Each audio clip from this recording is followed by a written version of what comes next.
Tahun 45, cabang bayi Indonesia baru saja lahir. Anugerah dan rahmat ilahi yang tak terkira.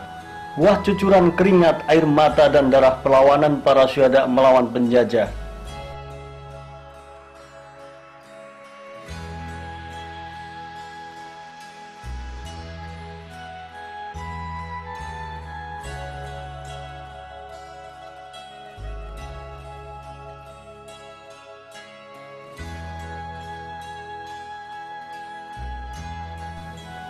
Tersebutlah pemuda bernama Muhammad Yusdi Ghazali.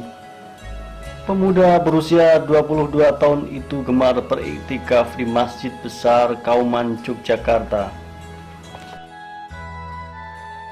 Dalam tafakurnya, Yusdi muda gelisah dengan masa depan peradaban bangsanya.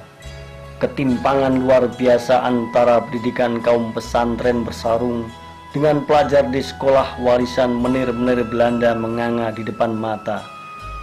Dinamika pergerakan sebelumnya seperti Jong Islamiten Bond yang lahir di tahun 1924 turut mengilhami jawaban dari kegelisahannya.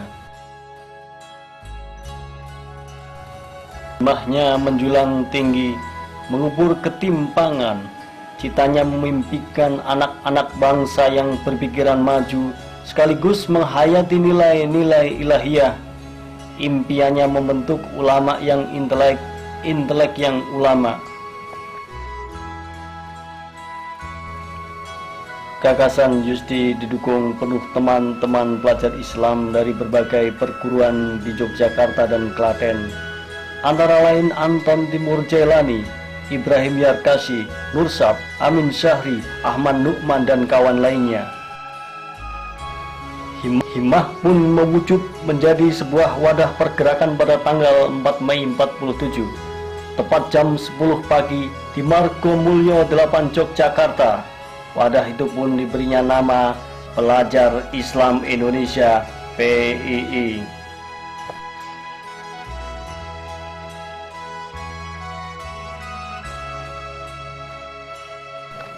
Kebangkitan PII yang dipimpin sementara oleh Yusdi Ghazali dalam waktu singkat disambut berbagai organisasi pelajar Islam lokal. Maka PII pun dalam hitungan minggu menjadi organisasi besar menghimpun pelajar Islam untuk menutup jurang akibat politik divide et impera warisan Belanda.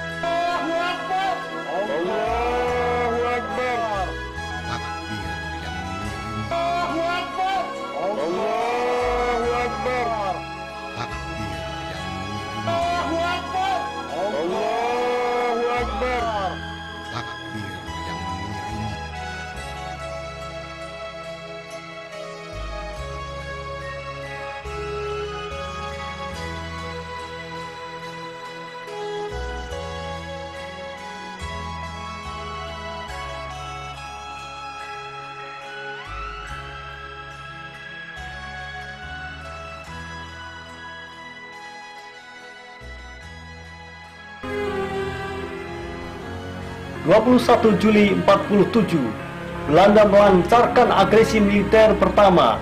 Kader-kader PI pun meletakkan pena, mengangkat senjata bersama TRI, Hizbullah, Sabilillah, Mujahidin dan laskar lainnya tandang ke gelanggang perang.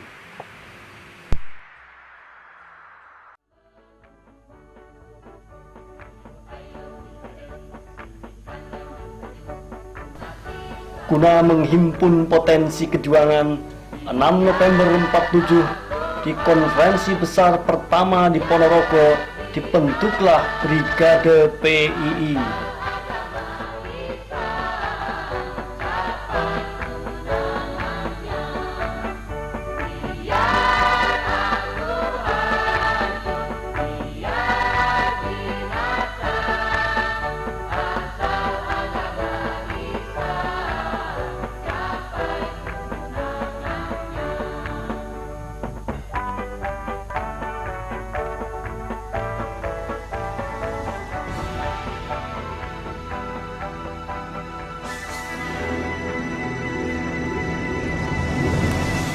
Belum kering benar keringat kader-kader PII di medan laga, datanglah pemberontakan Partai Komunis Indonesia pimpinan Musso.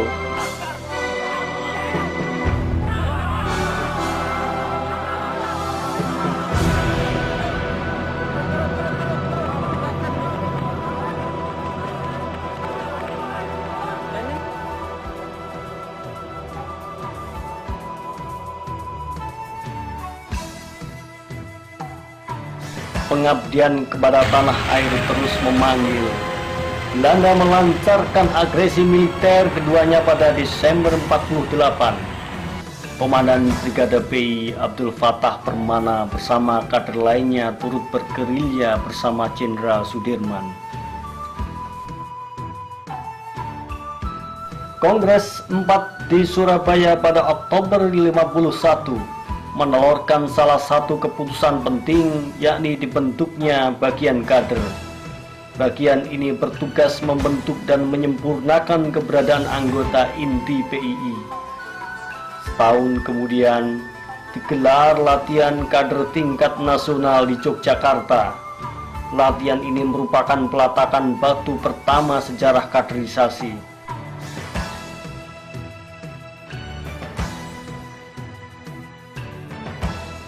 Usai Kongres keempat, tepatnya November 51, Ketua Umum PBPI Anton Timur Jailani sebagai Duta Front Pemuda Islam Indonesia mengikuti Youth Welfare Seminar PBB di Simla, India. Sejak itu, PI mengembangkan hubungan luar negeri. Terbentuklah perwakilan di Amerika, Swiss, Kairo, Pakistan, Filipina, Irak, dan Norwegia. Kongres kelima di Kediri Februari 54 mencetuskan tafsir asas PII.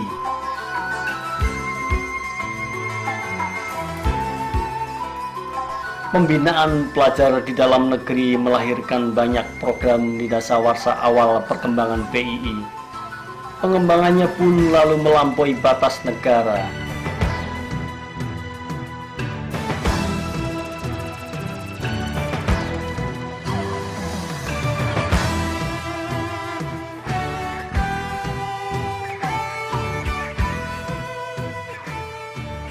Memasuki tahun 60-an, PKI berkolaborasi dengan rezim Soekarno menancapkan kuku hegemoninya di hampir semua sektor kehidupan. Pada Kongres ke-6 Juli 61 di Jakarta, ditetapkan Ikrar Jakarta sebagai upaya memperteguh benteng ideologi agar tak terbawa arus. Kongres juga mengajukan resolusi kepada pemerintah soal pemberantasan aliran anti-Tuhan komunisme. Sejak itu, soal komunisme selalu menjadi bahasan dalam training PII.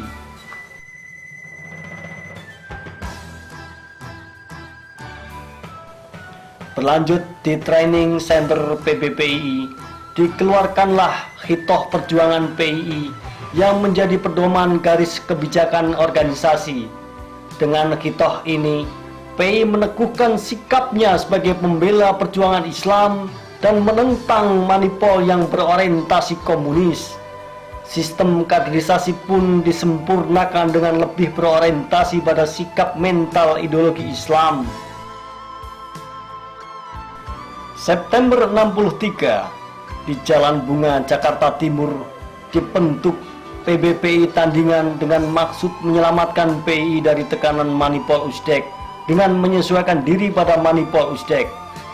Sebulan kemudian digelar konferensi besar 7 di Bandung.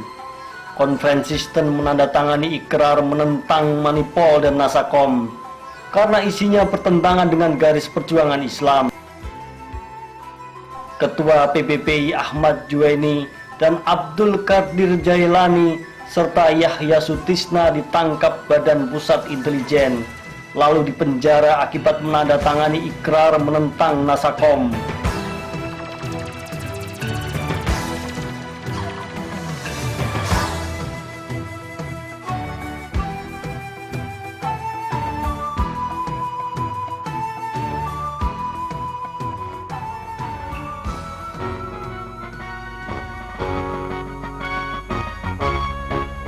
Pada Muktamar 10 di Malang, tepatnya 31 Juli 64, dibentuklah Badan Otonom Korps PI Wati. Kelahiran PI Wati terinspirasi oleh tampilnya Sri Samsiat Isom yang aktif menjadi tulang punggung organisasi di saat para ketua PBPI ditangkap oleh negara.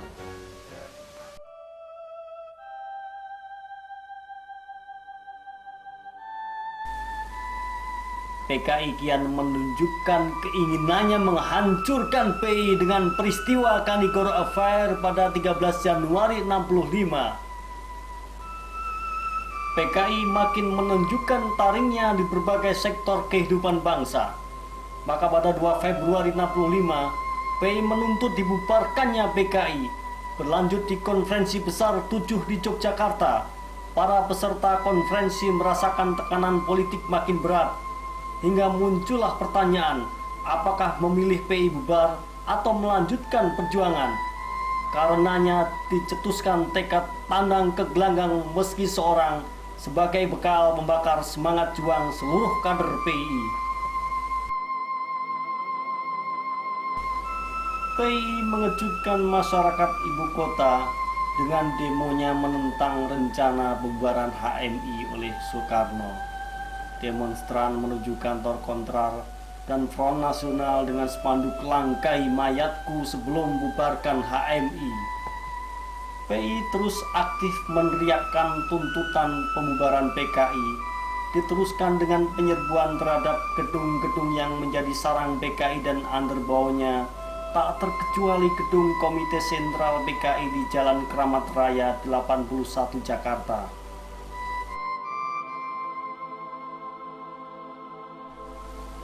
Konsolidasi melawan rezim Soekarno dan PKI menemukan klimaksnya. 9 Februari 66 dibentuklah Kesatuan Aksi Pemuda Pelajar Indonesia KAPI di Menteng Raya 58 Jakarta, diprakarsai oleh PII dengan Ketua Presidium Muhammad Husni Tamrin. Zubaidah, pelajar PGA Jatinegara anggota PI, diterjang peluru bersamaan dengan tertembaknya Arif Rahman Hakim dalam aksi kami KAPI di depan Istana Negara. Sejarah tampaknya melupakannya dan jenazahnya tak jelas di mana dia dimakamkan. Peran KAPI makin terasa penting setelah dibubarkannya KAMI oleh Presiden Soekarno. 11 Maret 66, KAPI bersama masa KAMI melakukan aksi-aksi dan menelurkan tritura 3 tuntunan rakyat.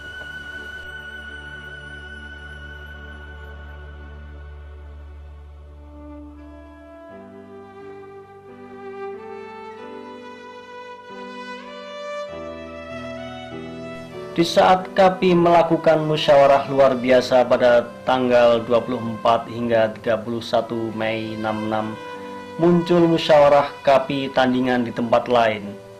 Akibatnya, kedua KAPI terlibat konflik dan seorang anggota PI bernama Ikhwan Ridwan Rais gugur ditembus peluru oleh tentara. Orde Baru yang baru saja dimulai sudah dicemari darah umat Islam. Selain Ikhwan Ridwan Rais dan Zubaidah, tercatat beberapa anggota PI sekaligus KAPI turut gugur dalam aksi-aksi pembubaran PKI antara tahun 66 hingga tahun 68. Rezim Orde Lama terbuang, rezim Orde Baru terbilang. Kekuasaan rupanya selalu dikotori oleh tangan sang penguasa. Mereka yang ingin berkuasa pun turut bermain. Ibarat mendorong mobil mogok, segenap keringat dan nyawa umat Islam dianggap sampah tak berguna. Usai menghantarkan Orde Baru menuju singgasananya, kekuatan yang mengabaikan ajaran ilahi tampak senantiasa ingin bermain.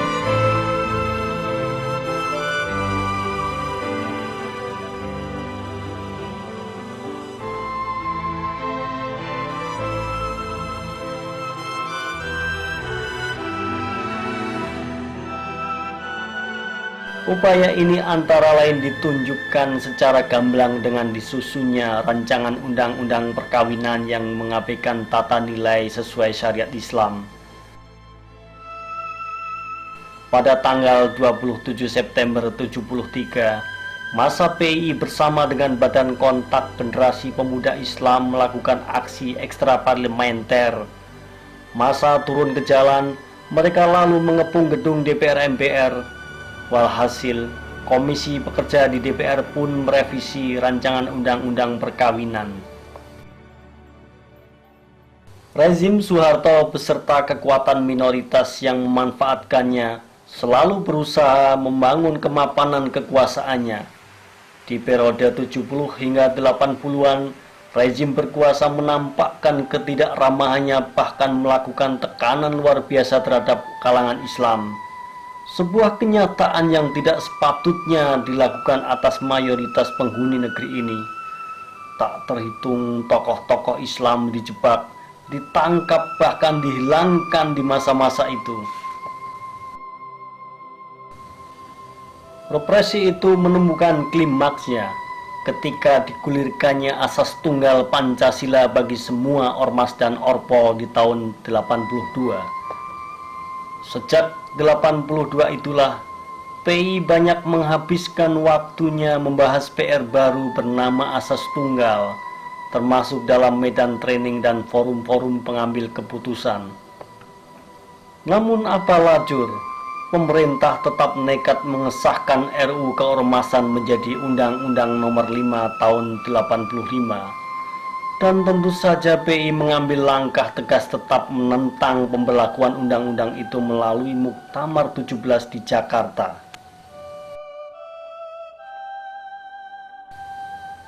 Di forum Rapimnas lanjutan pada 15 Juni 87, menetapkan dalam kondisi sangat serius memberi kewenangan yang longgar kepada pengurus besar dan pengurus wilayah untuk membekukan kepengurusan di bawahnya, serta memberi hak PW dan PD untuk membekukan diri secara kelembagaan. Anak-anak umat pun bergerak di bawah tanah dengan bekal militansi dan independensi, sehingga tahun-tahun itu PI bergerak secara informal. Aktivitas dakwah dan kaderisasi tidak terhenti dengan berbagai lembaga cover, yayasan atau kelompok-kelompok pelajar dan kaum muda. Akibat gerak selalu dibatasi oleh aparat negara. Bahkan beberapa pengurus wilayah ditangkapi, serta kader-kader hijau PI usai mengikuti basic training di Ciduk Kodim. Ujian pun makin lengkap karena ditinggalkan sebagian kakak-kakaknya sendiri dengan cibiran dan ketakutan terkena dampak dilarangnya PII.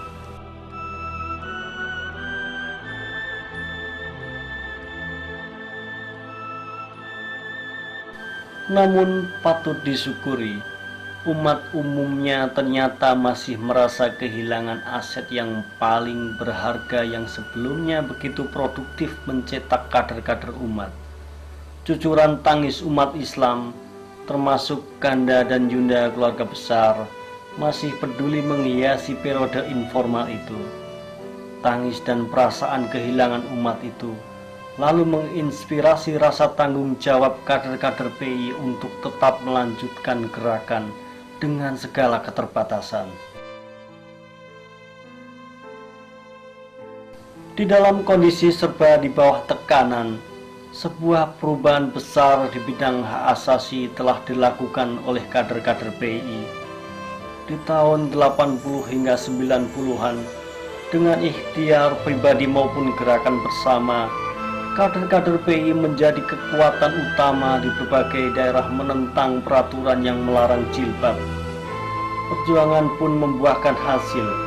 Jilbab menjadi dibolehkan di sekolah-sekolah menengah, sekaligus fenomenal syariah luar biasa di kalangan pelajar dan mahasiswa serta masyarakat umumnya.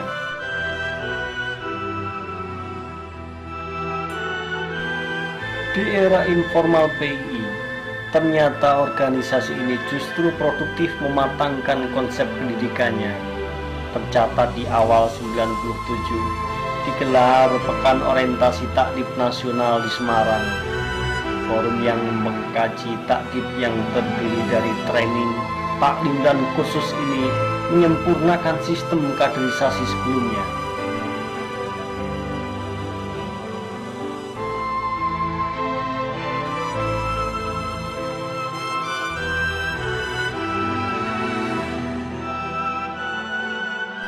Bahkan di era Hakam Najah ini, untuk mengembalikan struktur bawah yang menyusut saat informal, dicanangkanlah gerakan 1000 komisariat.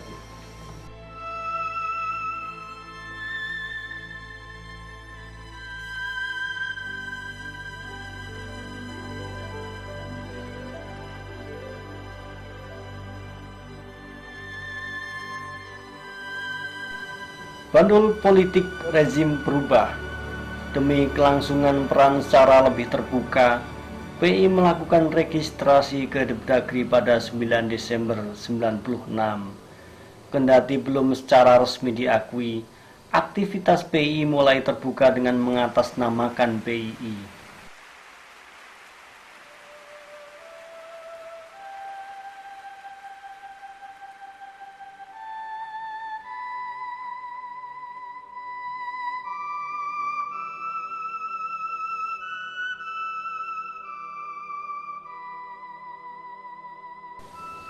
Rezim telah berubah, namun cobaan justru bertubi-tubi menghantam umat Islam.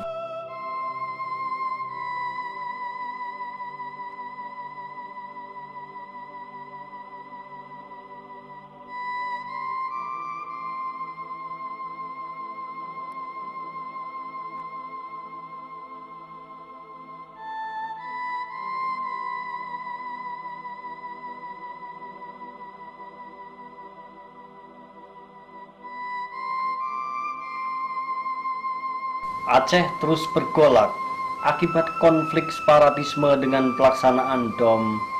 Di tahun 99, PI turut mendorong ditegakkannya HAM dengan antara lain pengadilan koneksitas bagi pelanggaran HAM dengan aksi di kantor Menkeh dan HAM Yusril Ihya Mahendra. Puncaknya Maret 2000, diselenggarakan simposium dan konsultasi nasional soal Aceh kerjasama dengan ABIM, Aceh dan Universitas Indonesia.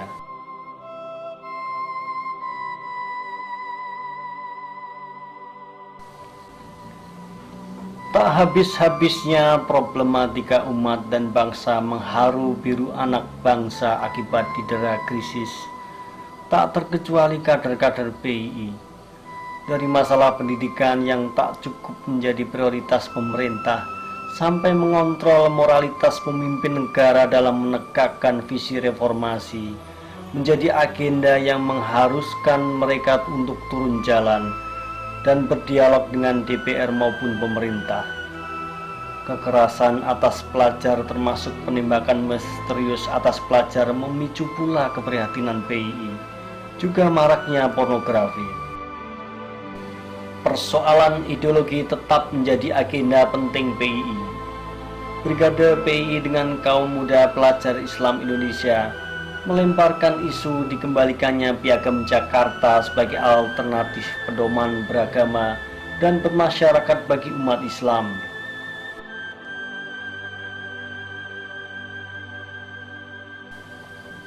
Masalah kaum muslimin di belahan dunia lain tak luput dari perhatian PII.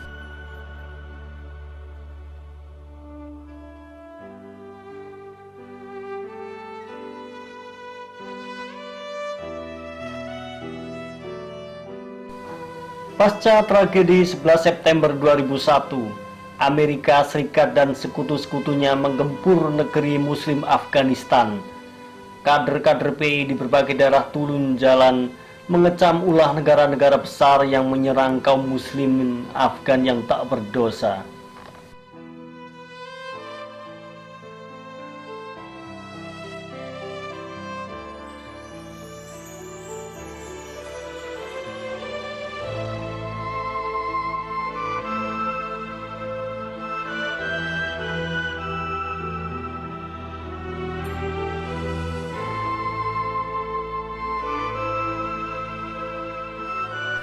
PI telah menapaki usia 55 tahun hari bangkitnya.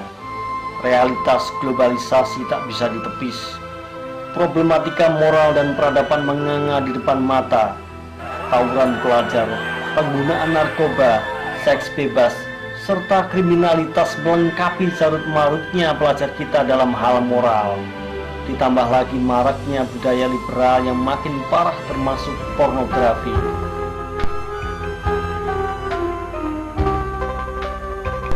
Dengan 28 wilayah dan beberapa perwakilan di luar negeri yang ada maupun yang tengah dirintis kembali, PI berupaya menjawab berbagai tantangan zaman.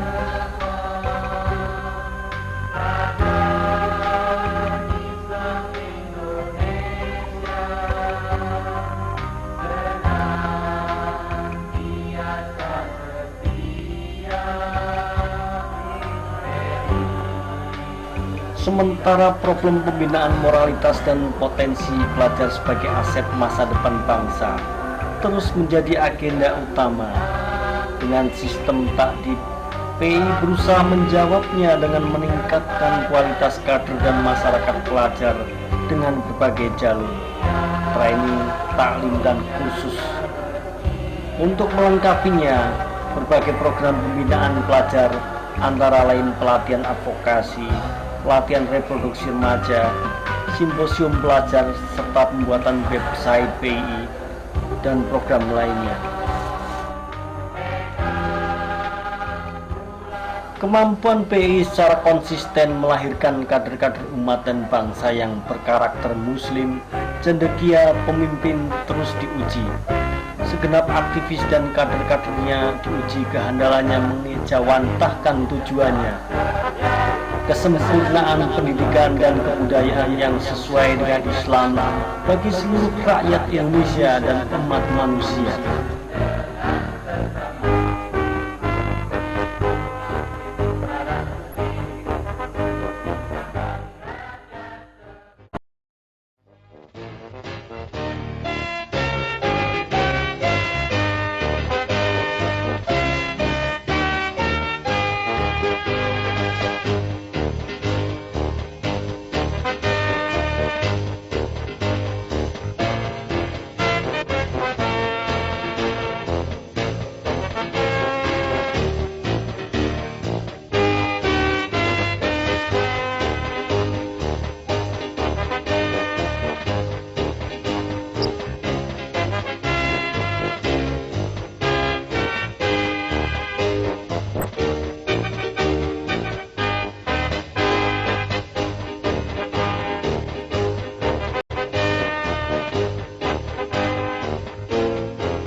Tuhanku, ridhonya